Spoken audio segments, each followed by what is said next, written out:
नमस्कार आप सभी को। बायोटेक्नोलॉजी, जैव प्रौद्योगिकी, ये वो चैप्टर है, ये वो टॉपिक है, ये वो कॉन्सेप्ट है जो अक्सर बच्चों को हल्का सा परेशान जरूर करता है। मैं कहूंगा हल्का सा बेचैन जरूर करता है। और इस बेचैनी के पीछे, इस परेशानी के पीछे मैं मानता हूं कि इस चैप्टर की बारीकियां हैं। ये टॉपिक काफी प्रिसाइज फॉर्म में दिया हुआ है। इसमें कुछ टर्म्स हैं, कुछ वकैब है, वैसी वकैब है जिसको आज से पहले आपने कभी नहीं सुना। एक्चुअली ये टॉपिक बेस्ड है मॉलिक्यूलर बायोलॉजी पर। इसने डीएनए मॉलिक्यूल के बारे में अच्छे से समझ रखा हो, अच्छे से पढ़ रखा हो, उसके लिए चैप्टर इजी टू गो। मुझे नहीं मालूम डीएनए कैसे काम करता है, डीएनए की स्ट्रक्चर क्या है, उन्हें भी घबराने की बिल्कुल भी जरूरत नहीं। मैं आज से कुछ लेक्चर्स डालूंगा इस टॉपिक पर, इस चैप्टर पर, जिससे आपके सारे कॉन्सेप्ट क्लियर हो। मोटी भाषा में मैं आपको ये चैप्टर समझाने वाला, कोई टेक्निकल टर्म्स में यूज नहीं करने वाला आपको इस लेक्चर को समझाने। जैसे अपने घर पे एक दूसरे से बात करते हैं, बस उसी लैंग्वेज में अपने इस चैप्टर को डिकोड करने की कोशिश करें। फिर चाहे वो क्लास 12 की एनसीईआरटी हो या राजस्थान बोर्ड की तरफ से लगने वाली एग्रीकल्चर बायोलॉजी की बुक, दोनों बुक्स में ये चैप्टर, ये टॉपिक दिया हुआ है। एनसीईआरटी में 2 चैप्टर है बायोटेक्नोलॉजी के नाम से, और वहीं पर जो एग्रीकल्चर बायोलॉजी के बच्चे हैं उन्हें बायोटेक्नोलॉजी को सेकंड चैप्टर में पढ़ना होता है टिश्यू कल्चर के साथ। इस चैप्टर को अपने day by day, lecture by lecture, इसे इतना सिंपल बनाने वाले हैं कि आप भी दूसरों को ये चैप्टर समझा पाएंगे। नमस्कार, मैं संजय किरोड़ीवाल और ये है किरो क्लासेस।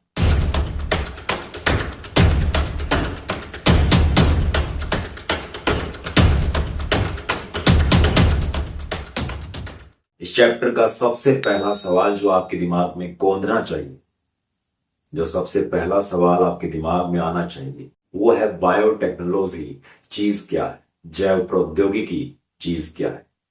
देखिए, मैं आपको कुछ एग्जांपल्स देने वाला हूं जिसको देखने के बाद, जिसे समझने के बाद आपको 50%, आपको 50% ये मालूम चल जाएगा कि बायोटेक्नोलॉजी है।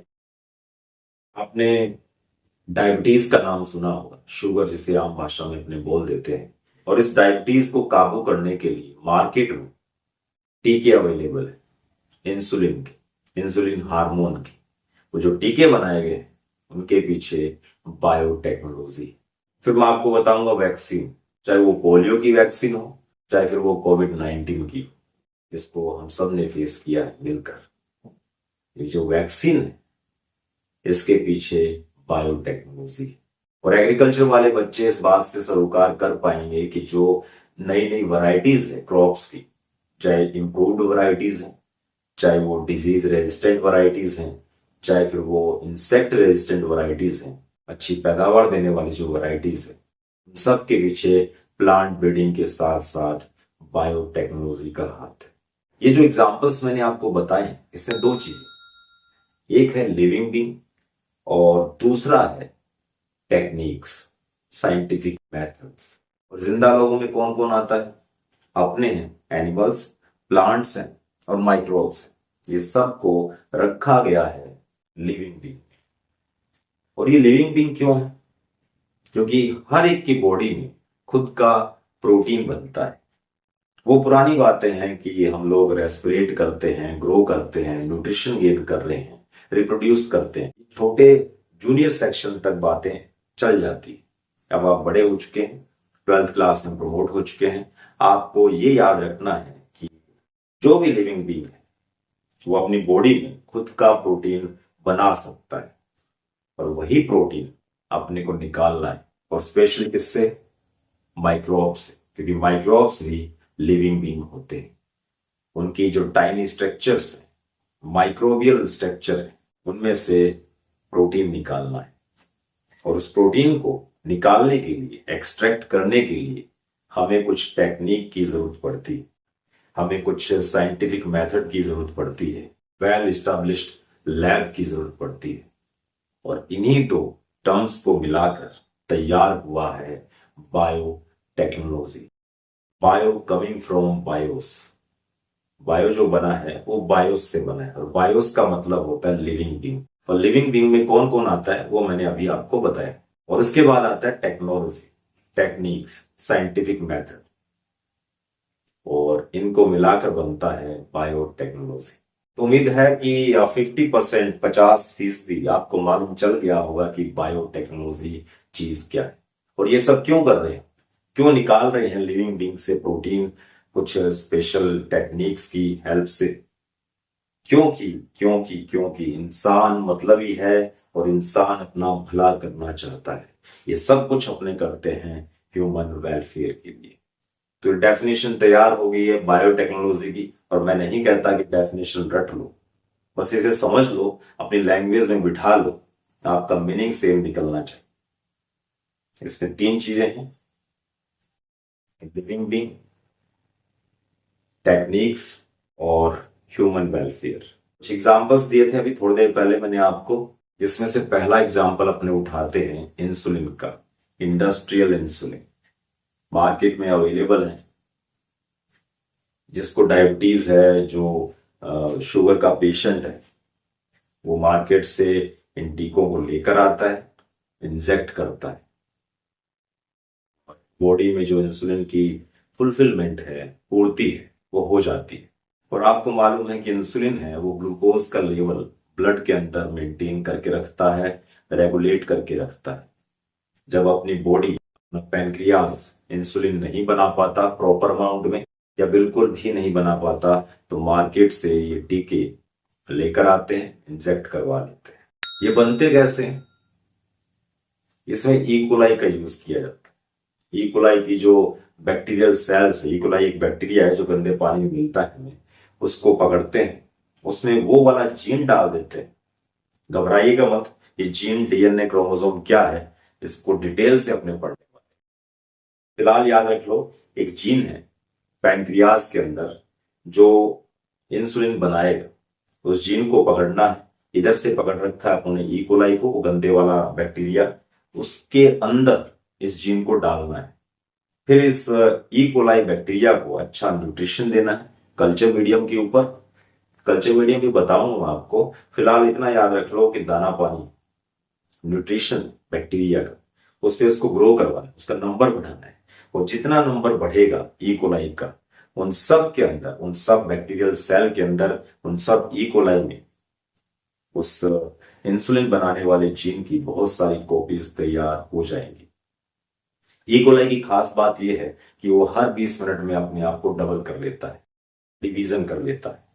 तो जैसे जैसे वो डिवीजन करेगा, जितनी सेल्स बनेगी बैक्टीरिया की, उन हर सेल में उस जीन की कॉपी चली जाएगी जो आगे चलकर इंसुलिन बनाएगा। तो याद दिला दूं कि इंसुलिन हार्मोन है और 90% एंजाइम और हार्मोन प्रोटीन के बने होते हैं। याद कीजिएगा, अभी मैंने बताया आपको कि हर लिविंग बीइंग अपनी बॉडी में प्रोटीन बनाता है। तो एक टाइम ऐसा आएगा कि जितनी भी सेल्स बनी है इकोलाई, उसमें जो जीन रखा हुआ इंसुलिन बनाने वाला, वो जीन प्रोटीन बनाना शुरू कर देगा, वो जीन इंसुलिन बनाना शुरू कर देगा। अब हर एक सेल से, हर एक इकोलाई से हमें उस प्रोटीन को निकाल लेना है, हमें उस इंसुलिन को निकाल लेना है। उसका क्वालिटी कंट्रोल करेंगे, चेक करेंगे कि वो सही बना है कि नहीं बना, उसके कोई साइड इफेक्ट है या नहीं। वो सब चेक करने के बाद उसे मार्केट में उतारा जाएगा। तो ये पहला एग्जाम्पल था इंडस्ट्रियल इंसुलिन, किस तरीके से बायोटेक्नोलॉजी की हेल्प से अपने इंडस्ट्रियल इंसुलिन को तैयार करते हैं और लाखों लोगों की जिंदगी बचा पाते हैं।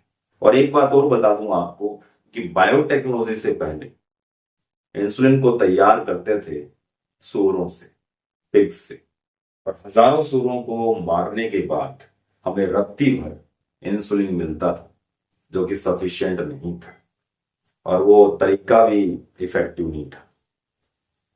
लेकिन बायोटेक्नोलॉजी के आने के बाद लाखों सूअर बचे और कम टाइम में, इफेक्टिव अमाउंट में, सफिशिएंट अमाउंट में हमें इंसुलिन मिलने लग गया मार्केट में। ठीक है, ऐसे ही मैं एक बीटी कॉटन का एग्जांपल डालूंगा आपके लिए, जो एक insect resistant variety. Insect resistant variety का मतलब है ऐसा कोई भी प्लांट, ऐसी कोई भी वैरायटी जो इंसेक्ट से, कीड़े मकोड़ों से लड़ने की क्षमता रखती है, कैपेबिलिटी रखती है। उसमें से एक एग्जांपल है बीटी कॉटन। बीटी कॉटन वो कॉटन है जिसे किलर कॉटन के नाम से जाना जाता है। एग्रीकल्चर वाले बच्चे ध्यान से सुनो, जब भी हम एक कॉमन वैरायटी लगाते हैं कॉटन की, तो उस टाइम अटैक करने के लिए, उसको खाने के लिए, उसको डैमेज कोज करने के लिए एक लार्वा आता है, कैटरपिलर, जिसका नाम है पिंक बॉल वर्म। आम भाषा में उसे गुलाबी सुंडी बोल देते हैं। वो कच्चे टिंडे को, कच्चे जो बोल जिसमें रुई बनती है, उसको खाता है, अंदर पेनिट्रेट करता है, घुसता है, और जो सीड हो रहे हैं, जो उसके अंदर सीड बनते हैं बॉल के अंदर, उस टिंडे में, उसको खा जाता है। और यकीन मानिए, जब सीड नहीं रहेंगे तो फाइबर नहीं बनेगा, कॉटन नहीं बनेगा, रुई नहीं बनेगी, क्योंकि सीड के ऊपर ही रुई बनती है, कॉटन बनता है, फाइबर बनता है। तो इससे उबरने के लिए दो तरीके हैं अपने पास। उस पिंक बॉलवर्म को काबू करने के लिए दो तरीके हैं। पहला तरीका, पेस्टिसाइड लेकर आ जाओ मार्केट से, स्प्रे कर दो, मर जाएगा पिंक बॉलवर्म। लेकिन इफेक्टिव तरीका नहीं, ये पॉपुलर जरूर है, इफेक्टिव नहीं। आए साल जब हम एक ही पेस्टिसाइड का छिड़काव करते हैं फसलों के ऊपर उस पिंक बॉलवर्म को मारने के लिए, उस पेस्टिसाइड का जो नेगेटिव इम्पैक्ट है वो भी फसलों पर पड़ता है, उनकी प्रोडक्टिविटी ड्रॉप हो जाती है। दूसरी बात, एक टाइम ऐसा आएगा कि वो पिंक बॉलवर्म उससे एक पर्टिकुलर पेस्टिसाइड से मरना बंद कर देगा, तो उसके खिलाफ उसकी बॉडी में रेजिस्टिविटी, प्रतिरोधकता उत्पन्न हो जाएगी। वो इतना ढीठ हो जाएगा कि मरना बंद कर देगा। उसके बाद भी जब हम स्प्रे कर रहे हैं बार बार, तो मिट्टी में भी जाता है वो पेस्टिसाइड, और मिट्टी के थ्रू पानी में भी जाएगा बरसात के मौसम में, तो वाटर रिसोर्सेज भी खराब होता है और सॉइल की फर्टिलिटी भी डिक्रीज होती है। अब इसका दूसरा सोल्यूशन है बायोटेक्नोलॉजी। अच्छा सोल्यूशन है, इफेक्टिव है, और दूर वाले जो परिणाम है वो भी अच्छे हैं। हमने कॉटन प्लांट को, कपास के पौधे को बायोटेक्नोलॉजी की हेल्प से इस काबिल बना दिया कि वो खुद लड़ेगा पिंक बॉलवर्म से, वो रेजिस्टेंट हो जाएगा, वो विरोध करेगा पिंक बॉलवर्म का। उसके लिए ये जो बीटी बीटी नाम आ रहा है, बीटी कॉटन, उसमें जो बीटी छुपा हुआ है, बीटी का फुल फॉर्म बनता है बेसिलस थुरिंजिएंसिस। ये एक बैक्टीरिया है, बेसिलस थुरिंजिएंसिस नाम का एक बैक्टीरिया है। उसमें एक जीन है, तो जीन का नाम है क्राइजीन। क्राई बना है क्रिस्टल्स, तो ये क्राइजीन हम निकाल लेते हैं बैक्टीरिया से और डाल देंगे कॉटन, कॉटन की सेल, कॉटन के प्लांट, और हर जीन आगे चलकर प्रोटीन बनाता है। तो ये क्राइजीन उस कॉटन प्लांट में जाने के बाद क्राई प्रोटीन बनाएगा, क्रिस्टल प्रोटीन बनाएगा, जिसको बीटी टॉक्सिन के नाम से जाना जाता है। अब उस पौधे के, बीटी कॉटन के पौधे में, उसके रोम रोम में, जड़ तना पत्ती में, उसके बोल्स में टॉक्सिक प्रोटीन बन गया है, क्राई प्रोटीन। अब पिंक बॉलवर्म दोबारा आएगा, खाएगा, उसकी बॉडी में वो टॉक्सिन जाएगा, बीटी टॉक्सिन या क्राई प्रोटीन, और वो क्राई प्रोटीन उसकी आंतों को पोरस कर देगा, सुराख कर देगा उसकी आंतों, और उसकी डेथ कोज हो जाएगी। इसमें कोई पेस्टिसाइड का यूज नहीं हुआ, और जो इंसेक्ट था उस पर भी काबू पा लिया गया। काबू पाने का मतलब मैनेज कर लिया गया। ऐसा नहीं कि उसके बाद कभी भी आपको पिंक बॉलवर्म दिखाई नहीं देगा, आएगा, लेकिन उसका नंबर अपने कम कर सकते हैं, उसका डैमेज अपने कम कर सकते हैं। तो ये दो एग्जाम्पल आज के लेक्चर के लिए काफी है, इनफ है, और उम्मीद करता हूं कि आपको समझ में आया होगा कि बायोटेक्नोलॉजी चीज क्या। अब देखिए, ये दो एग्जाम्पल मैंने आपके सामने रखे हैं, और दोनों एग्जाम्पल्स में दो चीजें, एक है माइक्रोब्स और दूसरा है टेक्निक्स। माइक्रोब्स वही याद दिला देता हूं, लिविंग बीइंग में आते हैं, और हर लिविंग बीइंग अपनी बॉडी में प्रोटीन जरूर बनाएगा, और प्रोटीन बनाने के लिए कोई ना कोई जीन रिस्पॉन्सिबल जरूर होता है। हम बात करते हैं इंडस्ट्रियल इंसुलिन की, जिसके अंदर पैंक्रियाज की बीटा सेल से उन्होंने निकाला था इंसुलिन बनाने वाला जीन, और उसको डाला था इकोलाई। इकोलाई क्या है? माइक्रोब्स। उससे जो प्रोटीन मिलेगा, इंसुलिन मिलेगा, उसको टेक्निक की हेल्प से अपने निकाल लेंगे, टीके तैयार कर लेंगे। और दूसरा था बीटी कॉटन, इसमें भी बेसिलस thuringiensis नाम का एक बैक्टीरिया है और साथ में क्राई प्रोटीन बनाने वाला क्राइजीन। क्राई प्रोटीन को खाकर मरने वाला है पिंक बोरवर्म। उम्मीद करता हूं इस सेशन आपके लिए बेनिफिशियल रहा होगा और कहीं ना कहीं मैंने आपकी थोड़ी बहुत हेल्प जरूर की होगी ये समझने में कि बायोटेक्नोलॉजी चीज क्या है।